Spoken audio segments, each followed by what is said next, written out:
আসসালামু আলাইকুম। আজকে তোমাদের সাথে শেয়ার করব নুডলস পিৎজা, যা ছোট থেকে বড় সবাই অনেক বেশি পছন্দ করে। বাচ্চাদের টিফিনও এটা ব্যবহার করতে পারো।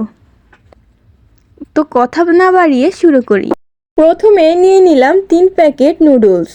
এবার নুডলসগুলোকে সিদ্ধ করে নিব। একটি হাঁড়িতে পানি গরম করে নিয়েছি, এর মধ্যে দিয়ে দিব নুডলসগুলোকে আমি 2 টুকরো করে নিয়েছি। নুডলসগুলো সিদ্ধ করে নেওয়ার পরে অবশ্যই ঠান্ডা পানি দিয়ে ধুয়ে নেবে, তাহলে নুডলসগুলো ঝরঝরে হবে। এবার নিয়ে নিব 1 কাপ পেঁয়াজ কুচি, অর্ধেক পরিমাণে গাজর এবং কিছু কাঁচামরিচ। আমি একটি বাটিতে 2টি ডিম নিয়ে নিলাম। এবার এর মধ্যে সবগুলো উপকরণ মিশিয়ে দিব। সবগুলো উপকরণ একসাথে মিশিয়ে নিব। এবার এর মধ্যে দিয়ে দিব 1 চামচ ম্যাগি মশলা, দিয়ে দিলাম পরিমাপ মতো লবণ। এবার দিয়ে দিলাম নুডলসের মশলাগুলো।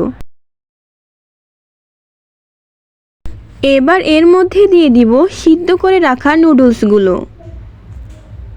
এবার সবগুলো একসাথে মিশিয়ে নিব। হাত দিয়ে মিশালে অনেক বেশি ভালো হয়, চেষ্টা করবে হাত দিয়ে মিশানোর জন্যই, তাহলে প্রতিটা নুডলসে পরিমাপ মতো মশলা লেগে যাবে। এবার নিয়ে নিলাম একটি ফ্রাই প্যান। এবার ফ্রাই প্যানে হালকা একদম সামান্য পরিমাণে একটু তেল দিয়ে দিব।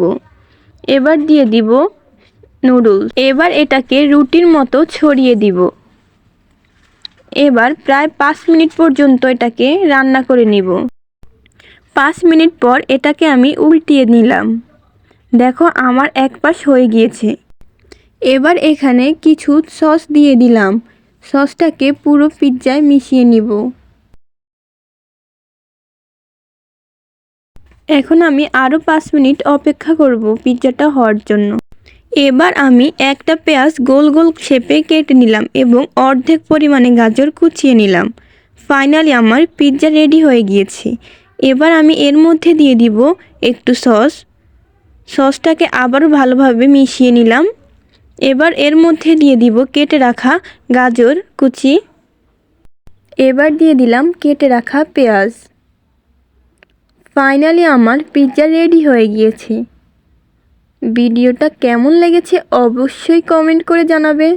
এটা আসলে অনেক মজাদার, অনেক সুস্বাদু। বাসায় অবশ্যই একবার হলো বানিয়ে খাবে। আর ভালো লাগলে আমার চ্যানেলটা সাবস্ক্রাইব করে রাখবে এরকম নতুন নতুন ভিডিও পেতে। আল্লাহ হাফেজ।